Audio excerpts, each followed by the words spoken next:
ماشاء اللہ لا حول ولا قوة الا باللہ العلی العظیم اعوذ باللہ من الشیطان الرجیم بسم اللہ الرحمن الرحیم الصلاة والسلام علی سید الانبیاء والمرسلین ابی القاسم محمد اللہم صلی علی محمد وآل محمد ثم الصلاة والسلام علی آلہ الذین اذهب اللہ عنہم الرجس وطہرہم تطہیرا اللہم صلی علی محمد وآل محمد۔ بات ہو رہی تھی کتاب عقائد امامیہ کی تیسری فصل میں۔ پہلی فصل الوہیت توحید کے بارے میں تھی، دوسری فصل نبوت، اور تیسری فصل ہے امامت کے بارے میں۔ عقیدہ امامت کے بارے میں اس تیسری فصل میں جو پہلا چیپٹر تھا عقیدتنا فی الامامہ، اسے کل والے درس میں بیان کر چکے، اور آج ذکر کرنا چاہتے ہیں کہ جس امام کا ہونا ضروری ہے، جو وہ امام کے جو نبی کا نائب ہوا کرتا ہے، نبی کا خلیفہ بلا فصل ہوا کرتا ہے، اس امام کے لیے کہا معصوم ہونا بھی ضروری ہے۔ اس کے بعد ذکر کریں گے کہ اس امام کا علم اور اس کی صفات کیا کیا ہوا کرتی ہیں۔ اب آتے ہیں عصمت امام کی طرف۔ صاحب کتاب فرماتے ہیں عقیدتنا فی عصمت الامام، ہم شیعہ خیر البریہ کا عقیدہ امام کے معصوم ہونے کے بارے میں کیا ہے۔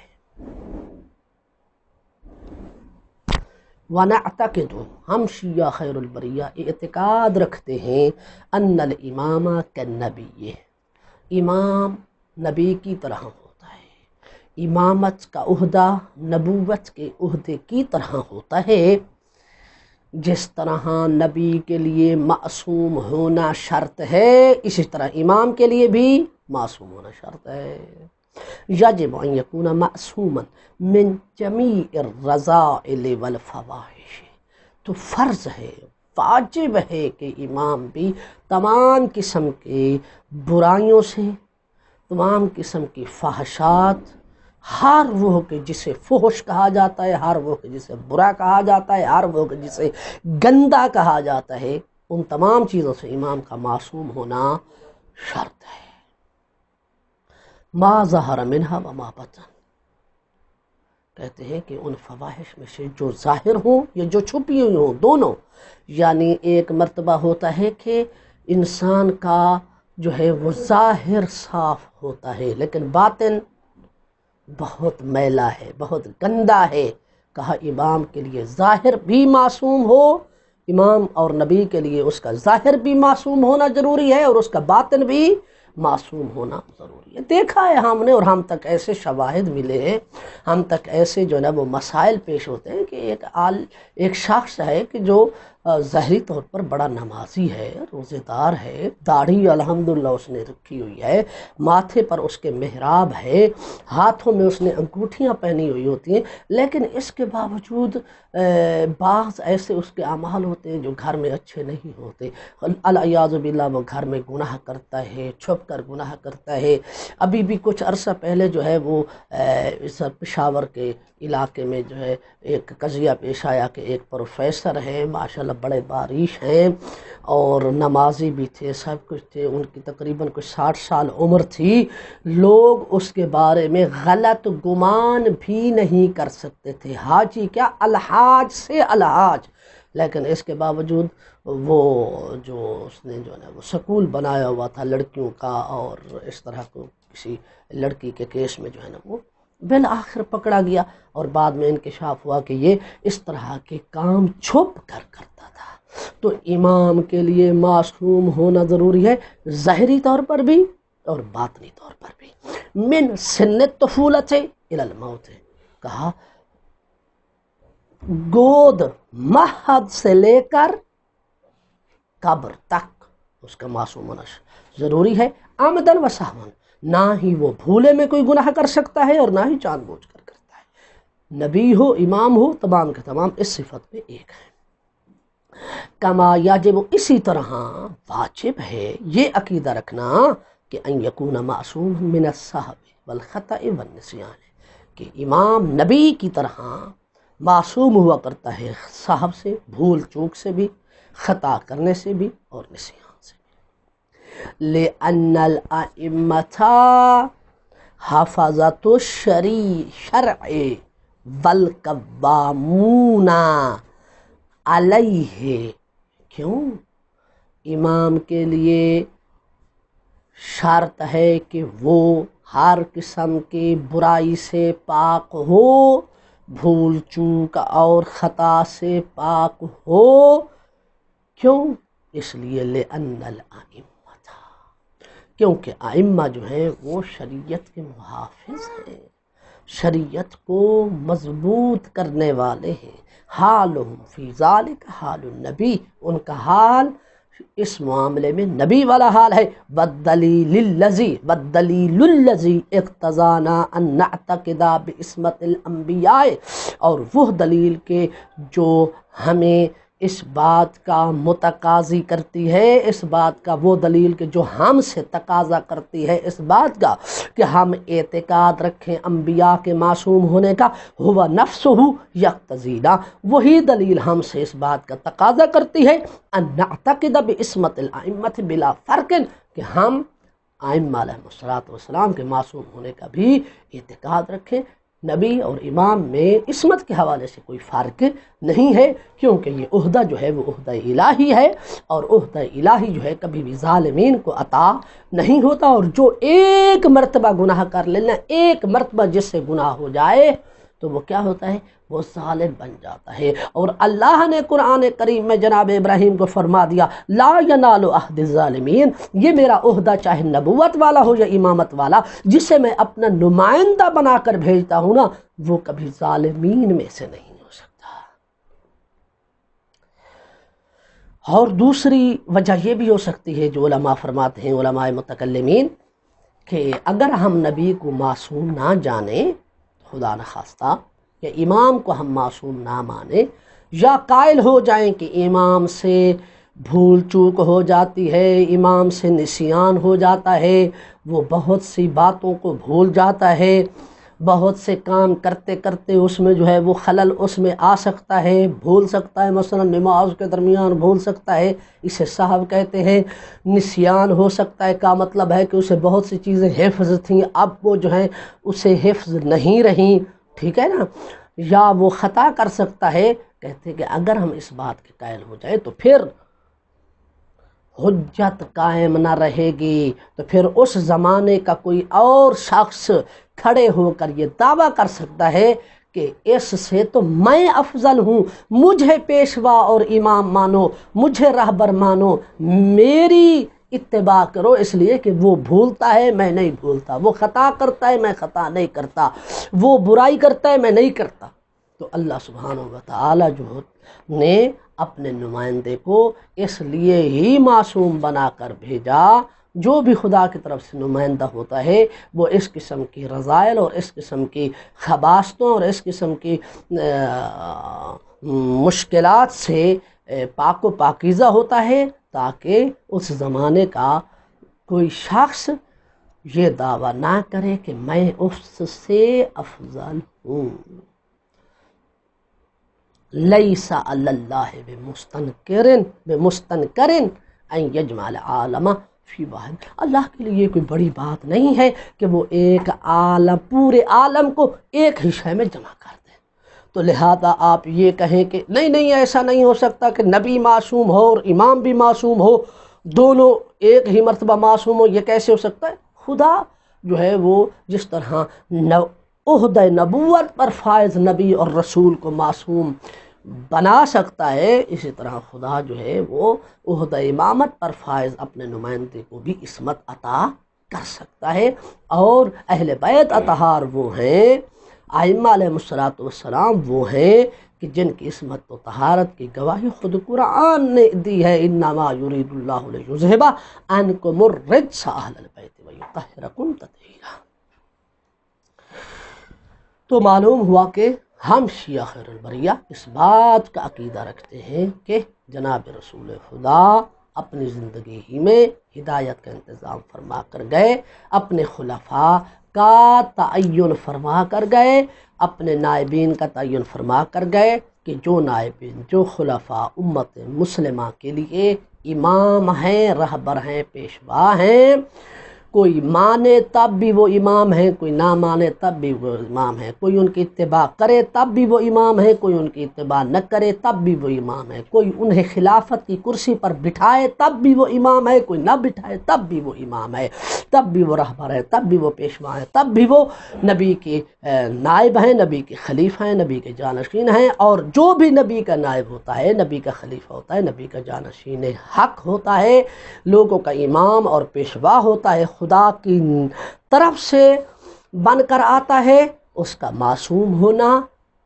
اسی طرح ضروری ہے جس طرح نبی کے لیے معصوم ہونا ضروری ہے۔ جس طرح نبی کے لیے علیہ السلام بولا جاتا ہے، اسی طرح نبی کا جو نائب ہے اس کو بھی علیہ السلام کہا جاتا ہے۔ اس کے بعد اگلا چیپٹر ہے عقیدتنا فی صفات الامام و علمہ، امام کی صفات اور اس کے علم کے بارے میں ہم شیعہ خیر البریہ کا عقیدہ کیا ہے۔ فرماتے ہیں وَنَعْتَقِدُ، اور ہم اعتقاد رکھتے ہیں، ان الامام کالنبی، امام نبی کی طرح ہے، یجب ان یکون افضل الناس فی صفات الکمال، ضروری ہے کہ امام صفات کمال میں، کمال کی صفات میں تمام لوگوں سے کیا ہو؟ افضل ہو۔ صفات کمال کیا ہے؟ من شجاعت، شجاع ہو، و کرم،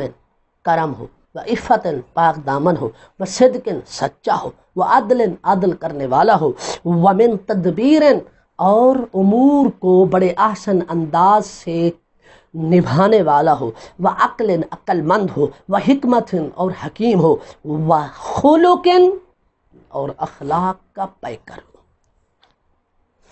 والدلیل فی النبی هو نفسہ الدلیل فی الامام، جو دلیل نبی کے بارے میں ہے وہی دلیل اس بارے میں امام کے متعلق ہے۔ صحیح فرماتے ہیں کہ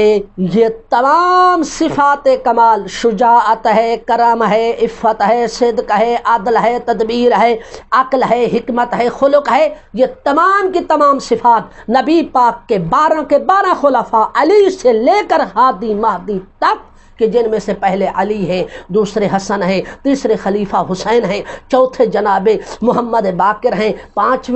چوتھے علی ابن الحسین ہیں، 5ویں امام باقر ہیں، 6 جعفر صادق ہیں، 7ویں موسیٰ کاظم ہیں، 8ویں علی الرضا ہیں،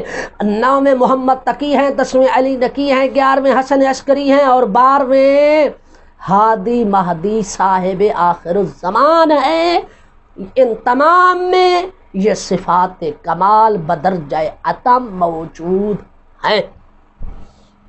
اور یہ ہم شیعہ خیر البریہ کا عقیدہ ہے، اور یہ ہمارا حق ہے، اور ہم اس حق سے کبھی بھی تنازل نہیں کر سکتے۔ ہم ہی انہیں رسول اللہ کے خلفائے برحق تسلیم کرتے ہیں، اور انہیں ہی رسول اللہ کے جانشین اور نائب تسلیم کرتے ہیں، اور اپنے امام اور پیشوا مانتے ہیں، اور تمام کی تمام صفات کمال ان میں بدرجہ اتم موجود ہیں۔ وَأَمَّا عِلْمُهُ، بہرحال امام کا جو علم ہے، فرماتے ہیں فَهُوَ يَتَلَقَّى الْمَعَارِفَ وَالْأَحْكَامَ الْإِلَٰهِيَّةَ، امام جو ہوتا ہے وہ بڑے بڑے علوم القاء کرتا ہے، علوم اپنے اندر سموئے ہوئے ہوتا ہے، احکام الہیہ اس کے پاس ہوتے ہیں، تمام معلومات اس کے پاس ہوتی ہیں، لیکن آتی کہاں سے ہیں؟ من طریق نبی ہے، یا نبی کے ذریعے سے وہ معلومات لیتا ہے، اول امام من قبل ہی، ہاں، یا اس امام سے لیتا ہے جو امام اس سے پہلے ہوتا ہے۔ اب ہم علی ابن ابی طالب کو رسول اللہ کا جانشین مانتے ہیں، نائب مانتے ہیں، خلیفہ بلا فصل مانتے ہیں، اپنا مسلمانوں کا امام اور پیشوا مانتے ہیں، تو امام میں تمام صفات کمال مولا علی میں موجود ہے، اور آپ نے جو علم لیا ہے وہ نبی پاک سے لیا ہے، اس لیے تو جناب رسول خدا نے فرمایا علمنی رسول اللہ زکن زکا، مجھے نبی پاک نے اس طرح علم عطا کیا ہے جس طرح کے چڑیا، جس طرح کے پرندہ جو ہے وہ اپنے بچے کو دانہ دیا کرتا ہے۔ وَإِذَا اسْتَجَدَّ شَيْءٌ، کہتے ہیں کہ علوم جناب رسول خدا نے علی ابن ابی طالب کو دیے یا علی ابن ابی طالب نے حسن کو دیے، حسن نے جناب حسین کو. یہ ایک میراث ہے کہ جو 12 ائمہ تک جاتی ہے. اس کے بعد وَإِذَا اسْتَجَدَّ شَيْءٌ، علم میں سے کسی نئی شے کا اگر اضافہ ہوتا ہے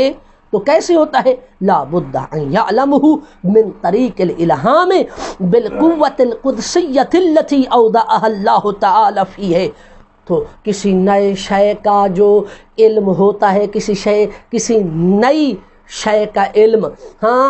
آتا ہے امام کے پاس، تو کسی پڑھنے پڑھانے سے نہیں آتا، بلکہ اس قوت الہام کے ذریعے سے وہ علم آتا ہے. جو قوت الہام اس الہام کے ذریعے سے وہ علم آتا ہے جو الہام اسے حاصل ہوتا ہے اس طاقت قدسیہ کے ذریعے سے جسے اللہ سبحانہ و تعالی نے امام میں ودیت، امام میں رکھ دیا ہے. فَإِن تَوَجَّهَ إِلَى شَيْءٍ، پس اگر امام، کیونکہ قوت قدسیہ امام میں ایک ایسی طاقت کہ جو مقدس ہے، جو اللہ نے امام اور نبی میں رکھی ہے، کہ جس کے ذریعے سے اسے الہام ہوتا ہے، کا مطلب ہے کہ اس کے دل پر علم اترتا ہے. ٹھیک ہے، نبی یا امام، آنے والے امام کو علم دیتے ہیں، اس کے باوجود بھی کوئی چیز رہ جاتی ہے تو پھر الہام کے ذریعے سے حاصل ہوتی ہے. الہام حاصل ہوتا ہے اس طاقت کے ذریعے سے، اس پاک و پاکیزہ طاقت کے ذریعے سے جو اللہ نے امام میں رکھی ہے. کہتے ہیں فَإِن تَوَجَّهَ إِلَى شَيْءٍ، اگر امام کسی شے کی طرف متوجہ ہو جائے، وَشَاءَ أَن يَعْلَمُهُ، اور ارادہ کرے کہ وہ میں حاصل کروں، علی وجہ الحقیقی، حقیقی طور پر، لا یخطئ فیہ ولا یشبہ، وہ اسے حاصل ہو جائے گی، نہ ہی وہ اس میں اشتباہ کرے گا اور نہ ہی اس میں کوئی خطا کرے گا. ولا یحتاج فی ذلک الی البراہین العقلیہ، کہتے ہیں کہ اس کو حاصل کرنے کے لیے امام کو کسی براہین عقلیہ کی عقلی دلائل حاصل کرنے کی ضرورت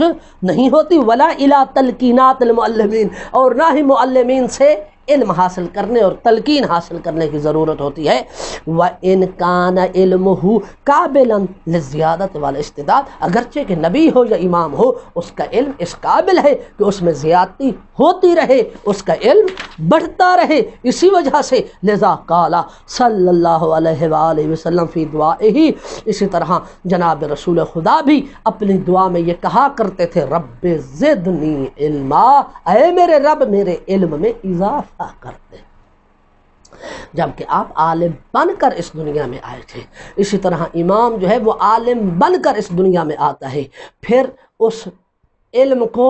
حاصل کرتا رہتا ہے نبی یا امام کے ذریعے سے. پھر کوئی چیز رہ بھی جاتی ہے تو پھر الہام کے ذریعے سے حاصل ہوتی ہے. اور جب امام چاہتا ہے کہ میں کسی شے کو حاصل کروں،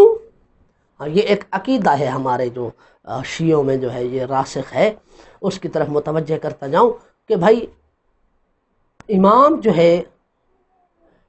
کہتے ہیں کہ امام ہر وقت دیکھتے ہیں، امام ہر شے سے ہر وقت آگاہ ہوتے ہیں. تو اس کا جواب علماء یہ دیتے ہیں کہ امام جو ہے معاشرے میں عادی زندگی گزارتا ہے جس طرح بقیہ لوگ گزارتے ہیں، لیکن جب بھی امام متوجہ ہو کسی شے کی طرف اور اس کا ارادہ ہو اس کے جاننے کا، ادھر ارادہ ہوتا ہے، اللہ سبحانہ و تعالی الہام وغیرہ کے ذریعے سے اسے جلوہ دیتا ہے. اقولو، میں کہوں گا، قد ثبت فی الابحاث النفسیۃ، ابحاث نفسیہ میں یہ بات ثابت ہو چکی ہے کہ ان کل انسان لہ ساعۃ او ساعات فی حیاتہ،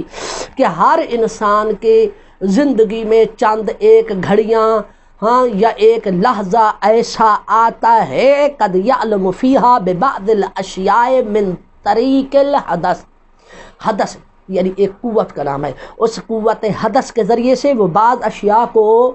ان ساعات ان گھڑیوں میں جان لیتا ہے. وہ فرع من الالہام، یہ حدث بھی تو الہام کی ایک قسم ہے. فرماتے ہیں بسبب ما اودع اللہ تعالی فیہ من قوت علی ذلک، اس سبب سے کہ جو اللہ سبحانہ و تعالی نے انسان میں وہ قوت طاقت عطا کی ہے علم جاننے کی. وہذہ القوت، اور وہ جو قوت اور طاقت علم حاصل کرنے کی اللہ نے ہر انسان میں رکھی ہے، تختلف شدتاً و ضعفاً و زیادتاً و نقیصتاً فی البشر، یہ حضرت انسان میں شدت، کمزوری، زیادہ، نقصان، اس حوالے سے یعنی کمی زیادتی کے حوالے سے حضرت انسان میں یہ قوت مختلف ہوتی ہے، باختلاف افرادہم، حضرت انسان کے افراد کے مختلف ہونے کے ساتھ. کسی میں قوت حدث جو ہے کہ جو الہام کی ایک قسم ہے، وہ کسی میں اس کی جو ہے وہ طاقت زیادہ ہوتی ہے، کسی میں کم ہوتی ہے. اسی وجہ سے ہم دیکھتے ہیں بعض طالب علم، بعض طلباء، بعض علماء فتین ہوتے ہیں، بعض فقط ذہین ہوتے ہیں، اور بعض معجز جیسے جو ہے وہ کیا کہتے ہیں کہ کند ذہن بھی ہوتے ہیں. کئی مرتبہ ایک مطلب کو یاد کرنے کے بعد جا کر پھر مطلب جو ہے وہ یاد ہوتا ہے. فرماتے فیات فرو، تو اس سے ہوتا کیا ہے؟ کہتے ہیں کہ اس قوت کے کم یا زیادہ ہونے کی وجہ سے کل قیامت کے دن اسی کے مطابق حساب ہوگا کہ اے حضرت انسان، اے طالب علم، میں نے آپ کو فطانت جیسی قوت عطا کی تھی، کہاں استعمال کی ہے؟ ہاں تو وہ کہ جس کے پاس قوت فطانت تھی، جو فتین اور ذہین تھا، اس کا حساب زیادہ ہوگا بنسبت اس طالب علم کے کہ جو بیچارہ مجھ جیسا کن ذہن تھا. فَيَطْفُرُ ذِهْنُ الْإِنسَانِ فِي تِلْكَ السَّاعَاتِ إِلَى الْمَعْرِفَةِ، کہتے ہیں اس قوت کے ذریعے سے انسان کا ذہن جو ہے ان گھڑیوں میں پرواز کرتا ہے معرفت کی طرف، من دون ان يحتاج الى التفکیر و ترتیب المعلومات والبراہین و تلقین المعلمین. کہتے اس وقت جب ایک ایسا خاص ٹائم آتا ہے جس میں انسان کا ذہن جو ہے وہ ترقی کی طرف پرواز کرتا ہے، تو اس وقت نہ فکر کی ضرورت ہوتی ہے، نہ دلائل، نہ مقدمات کو ترتیب دینے کی ضرورت ہوتی ہے، نہ دلائل کو ترتیب دینے کی ضرورت ہوتی ہے، اور نہ ہی اساتذہ سے پڑھنے کی ضرورت ہوتی ہے. وَيَجِدُ كُلُّ إِنسَانٍ فِي مِن نَفْسِهِ ذَلِكَ فِي فُرُصٍ كَثِيرَةٍ فِي حَيَاتِهِ، اور ہر انسان اس بات کو پا لیتا ہے، اس بات سے آگاہ ہو جاتا ہے اپنی زندگی میں بہت سے لمحات میں، یعنی فرص کثیرہ یعنی بہت سے ایسے لمحات کے جو اس کی فرصت کے ہوا کرتے ہیں. صحیح. اور اسی وجہ سے ہم نے دیکھا ہے کہ یعنی علماء ایک خاص وقت نکالتے تھے جسے مراقبہ کہتے ہیں، تاکہ اس میں بیٹھ کر وہ بس خدا ہی اور اس کے درمیان ایک خاص وقت ہو، تاکہ اس خلوت کے ذریعے سے علوم جو ہے وہ ان کے سینے پر اترے. کہتے ہیں وَإِذَا كَانَ الْأَمْرُ كَذَلِكَ، جب ایسی بات ثابت ہے، فَيَجُوزُ أَن يَبْلُغَ الْإِنسَانُ مِنْ قُوَّتِهِ الْإِلْهَامِيَّةِ أَعْلَى الدَّرَجَاتِ وَأَكْمَلِهَا. کہتے ہیں پس درست ہے کہ ایک انسان اپنی قوت الہامیہ کے ذریعے سے کمال کے اعلیٰ درجات تک پہنچ سکتا ہے. وَهَذَا أَمْرٌ، اور یہ وہ بات ہے کررہ الفلاسفۃ المتقدمون والمتأخرون، کہ جس کا اقرار متقدم اور متأخر تمام فلاسفہ کر چکے ہیں کہ یہ بات حتمی ہے اور یہ درست ہے. کہتے ہیں فَلِذَلِكَ نَقُولُ، پس ہم یہ کہیں گے وَهُوَ مُمْكِنٌ فِي حَدِّ ذَاتِهِ، جب یہ بات اپنی ذات کے اعتبار سے ممکن ہے کہ انسان ایک لمحہ اس میں ایسا آتا ہے کہ جس لمحے میں نہ اسے اساتذہ پڑھنے کی ضرورت ہوتی ہے، نہ اسے دلائل کی ضرورت ہوتی ہے، نہ اسے مقدمات ترتیب دینے کی ضرورت ہوتی ہے، نہ فکر کی ضرورت ہوتی ہے، بلکہ علم جو ہے اس کے سینے پر بڑی آسانی سے اتر آتا ہے. فرماتے جب یہ بات ممکن ہے تو فَإِنَّ قُوَّةَ الْإِلْهَامِ عِنْدَ الْإِمَامِ الَّتِي تُسَمَّى بِالْقُوَّةِ الْقُدْسِيَّةِ. کہتے ہیں جب ایسی بات ہے تو پھر امام کے ہاں جو قوت الہام ہے نا، کہ جسے ہم قوت قدسیہ کہتے ہیں، تبلغ الکمال فی اعلیٰ درجات ہی، یہ قوت قدسیہ جسے قوت الہام کہا جاتا ہے، یہ امام کے ہاں کمال کے اعلیٰ درجات پر ہوتی ہے. فَيَكُونُ فی صفاء نفسہ القدسیت، پس یہ ہوتا کیوں ہے کہ امام میں جو قوت الہام ہے، جو قوت حدث ہے، جسے قوت قدسیہ کہتے ہیں، وہ کمال کے اعلیٰ درجے پر ہوتی ہے، کہتے ہیں اس لیے کہ امام علیہ السلام جو ہوا کرتا ہے اس کا نفس ہر قسم کو، اس کا نفس مقدس ہر قسم کی غلاظت اور ہر قسم کی نجاست اور ہر قسم کی رذالت اور ہر قسم کی برائی سے صاف ہوا کرتا ہے، پاک ہوا کرتا ہے، اللہ استعداد، جس کی وجہ سے امام میں یہ استعداد ہوا کرتی ہے، یہ طاقت ہوا کرتی ہے، لتلقی المعلومات، ہاں فی لتلقی المعلومات فی کل وقت و فی کل حالت، اس میں اس وجہ سے اس میں یہ طاقت ہوتی ہے کہ وہ ہر وقت اور ہر حالت میں معلومات خداوند عالم سے اس قوت کے ذریعے سے لے سکتا ہے۔ فَمَتَا تَوَجَّهَ إِلَى شَيْءٍ مِّنَ الْأَشْيَاءِ، پس جب بھی امام اشیاء میں سے کسی شے کی طرف متوجہ ہو جائے، وَأَرَادَ مَعْرِفَتَهُ، اور اس کی معرفت کا فقط ارادہ کرے، استطاع علمہ، تو وہ اس کے علم حاصل کرنے کی طاقت رکھتا ہے، بے تلک المعلومات، یعنی استطاع علمہ بتلک القوت القدسیت الالہامیت، ہاں تو امام کیا کرتا ہے، اس شے کا علم حاصل کر لیتا ہے اس قوت قدسیہ کی وجہ سے جو الہامیہ ہے، بغیر توقف کے، بغیر ترتیب مقدمات کے، ولا تلقین معلم، اور نہ ہی انہیں کسی معلم سے تلقین نصیحت لینے کی ضرورت ہوتی ہے، وَتَنْجَلِي فِي نَفْسِهِ الْمَعْلُومَات، اور امام کے دامن میں، امام کے قلب اطہر پر وہ معلومات روشن ہوتی ہیں بذات خود، کما اس طرح تنجل المرئیات فی المرآت صافیہ، جس طرح کے صورتیں، تصویریں ایک روشن، ہاں ایک جس طرح کے صورتیں اور تصویریں ایک صاف و شفاف آئینے میں واضح اور روشن ہوتی ہیں، لا غطش فیہا ولا ابہامہا، جس طرح کے آئینے میں کوئی آئینے کے سامنے آتا ہے اور اس کی تصویر میں کسی قسم کا نہ کوئی اندھیرا ہوتا ہے نہ کوئی ابہام ہوتا ہے، اسی طرح امام قوت قدسیہ، قوت الہام کی وجہ سے معلومات لیتا ہے، اور اس طرح معلومات اس کے سامنے آتی ہے کہ جس میں کسی قسم کا نہ کوئی اندھیرا ہوتا ہے اور نہ ہی کسی قسم کا کوئی ابہام ہوا کرتا ہے۔ یبدو